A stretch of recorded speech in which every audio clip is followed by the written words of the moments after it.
کچھ ایسی باتیں جو میں نے خود سنا ہے لوگوں کو کہتے ہوئے کہ کون سا مہینہ آ رہا ہے، 13 تیزی کا مہینہ آ رہا ہے، 13 تاریخ اس مہینے کو اس کو منحوس سمجھا جاتا ہے، اللہ اکبر، اور اس میں کالے چنے جو ہے وہ ابال کر لوگوں کے گھر میں بانٹے جاتے ہیں۔ اس مہینے کی جو نحوست سے بچنے کے لیے زیادہ سے زیادہ قرآن پڑھا جاتا ہے۔ اچھا، صرف یہی نہیں بلکہ جنات سے حفاظت کے لیے بھی کچھ عمل کیے جاتے ہیں۔ اچھا، اس مہینے کی نحوست سے بچنے کے لیے گھروں کے دروازوں پر عجیب قسم کی جو ہے وہ کلمات لکھ کر وہ ٹانگے جاتے ہیں۔ اچھا، پھر اس مہینے میں عورتوں کو یہ کہا جاتا ہے کہ آپ کے مردوں کے اوپر یہ مہینہ بھاری ہے۔ پھر اس میں جو ہے وہ آخر کا جو بدھ آتا ہے اس میں بڑی خوشیاں منائی جاتی ہیں اور جو ہے وہ مٹھائی تقسیم کی جاتی ہے۔ اللہ اکبر، یہ ساری ہندوانہ رسمیں نہیں ہیں؟ یہ ہم کس طرف جا رہے ہیں؟ دین اسلام میں اس طرح کی بدشگونی نحوست کا کوئی تصور ہے ہی نہیں۔ اسلام میں اگر کوئی نحوست یا بدشگونی کی چیز ہے تو وہ انسان کے اپنے اعمال ہیں۔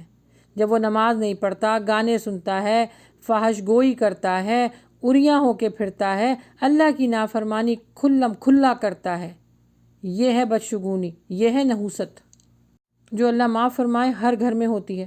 اس وقت تو ہمارے کان پر جوں نہیں رینگتی ہے، بس ایک مہینے کو مخصوص کر کے سمجھتے ہیں بس سارے معاملات ہم اس میں صحیح کر لیں گے۔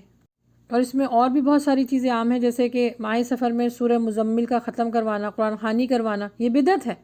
کہاں ہے دلیل؟ کہاں ہے اللہ کے نبی صلی اللہ علیہ وسلم کا عمل اس طرح؟ کون سی حدیث میں ہے؟ نہیں ہوگا۔ اور بھی بہت ساری چیزیں عام ہیں، جیسے کہ ماہ سفر میں سورہ مزمل کا ختم کرنا اور قرآن خوانی کروانا۔ ماہ سفر کو منحوس سمجھنے کی وجہ سے بعض گھروں میں قرآن خوانی کا اہتمام بہت زیادہ کیا جاتا ہے تاکہ اس مہینے کی بلائیں اور آفتوں سے نجات ملے۔ اور اچھا، ایک اور کانسیپٹ ہے کہ بلائیں اترتی ہیں آسمانوں سے۔ بھائی اس میں بھی میں نے سنا ہے کہ سفر کے مہینے میں بہت ساری بلائیں اترتی ہیں۔ بلائیں، آفتیں، مصیبتیں، پریشانیاں، آزمائش، تکلیف، یہ تو روزانہ اترتی ہیں۔ اسی وجہ سے تو صبح شام کے ذکر و اذکار ہیں، وہ پڑھیے جو سنت سے ثابت ہیں۔ تو قرآن مجید کی کچھ صورتوں کو مخصوص کر کے اس مہینے میں پڑھا جاتا ہے، یہ درست نہیں ہے۔ اس میں کوئی شک نہیں کہ قرآن مجید پڑھنا باعث برکت ہے، لیکن اس کے لیے بعض دنوں کو متعین کر دینا، لازم کر لینا، تو یہ پھر بدعت کی طرف معاملہ چلا جاتا ہے، یہ درست نہیں ہے۔ قرآن مجید کو آپ روزانہ پڑھیے، روزانہ پڑھنے کا حکم ہے۔ کسی ایک دن پڑھیں گے اور مخصوص کریں گے تو پھر اس میں لوگ آپ سے دلیل مانگیں گے، اللہ کے نبی صلی اللہ علیہ وسلم کا طریقہ مانگیں گے۔ اچھا، جب لوگوں کو منع کیا جائے نا کہ یہ کام اس طرح نہ کریں، قرآن کو اس طرح نہ پڑھیں، اس طرح اس اوقات میں خاص کر کے پڑھنے کے لیے پھر آپ کو دلیل چاہیے ہوگی، تو پھر باقاعدہ وہ لوگ غصے میں آ جاتے ہیں اور وہ کہتے ہیں کوئی ہم غلط کام تو نہیں کر رہے، اور آپ کون ہوتی ہیں میں منع کرنے والی؟ ہم کوئی غلط کام تو نہیں کر رہے، ہم تو قرآن ہی پڑھ رہے ہیں۔ تو میں آپ کو ایک مثال سے سمجھاتی ہوں۔ نماز میں ہمارے اوپر کتنے سجدے فرض ہیں؟ آپ کہیں گی 2، ٹھیک ہے۔ اچھا، لیکن مجھے جب زیادہ محبت آئے گی اللہ سے تو میں 2 کی بجائے 3 کر لوں۔ میں اگر کسی مفتی صاحب سے پوچھوں کہ مجھے جو ہے وہ نماز میں تو 2 سجدے کرنے کا حکم ہے لیکن میرا دل چاہ رہا ہے میں 3 سجدے کر لوں کیونکہ مجھے محبت ہے اللہ سے، میں اچھا سجدہ بھی میں اللہ کو کر رہی ہوں اور میرا وضو بھی ہے، قبلہ رخ بھی ہوں اور عبادت بھی اللہ کی کر رہی ہوں، تو میں 2 کی جگہ 3 سجدے کیوں نہ کر لوں؟ تو وہ مفتی صاحب آپ کو کیا جواب دیں گے کہ نہیں آپ یہ نہیں کر سکتی ہیں، گناہ ہے۔ کیوں گناہ ہے؟ وہی غلط فہمیاں جو ہمارے معاشرے میں عام ہیں کہ ہم کوئی غلط کام تو نہیں کر رہے، بدعت تو نہیں کر رہے، نیکی کا کام ہے، اللہ تعالیٰ مجھے اس کا اجر دے گا۔ بالکل ایسے ہی مسئلہ ایک حضرت علی کے پاس بھی آیا کہ اس کی شکایت کی گئی بندے کی کہ یہ عید کی نماز سے پہلے جو ہے اسے نوافل پڑھے ہیں۔ تو جب اس کو اس شخص کو لایا گیا تو اس نے بھی یہ سوال کیا کہ میں نے کوئی غلط کام تو نہیں کیا، میں نے بھی تو اللہ کی عبادت کی، 2 نفل تو پڑھے۔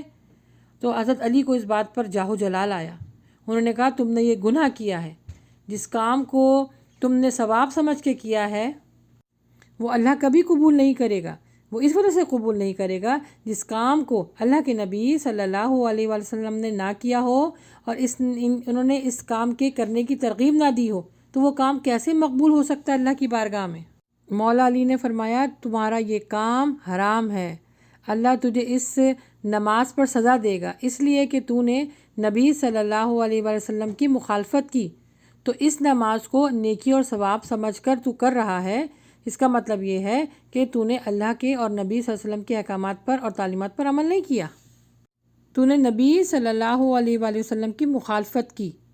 ہر نیکی کا کام دین نہیں ہوتا بلکہ دین اور نیکی کا کام وہ کام ہے جو نبی صلی اللہ علیہ وآلہ وسلم جو آپ نبی صلی اللہ علیہ وآلہ وسلم سے تصدیق شدہ ہو اور اس پر مہر لگی ہو، وہی کام جو ہے آپ کو جنت کی طرف لے کے جائے گا۔ تو پلیز اس طرح کی خرافات سے بچیے، اس کی بہت شدید سخت مذمت ہے۔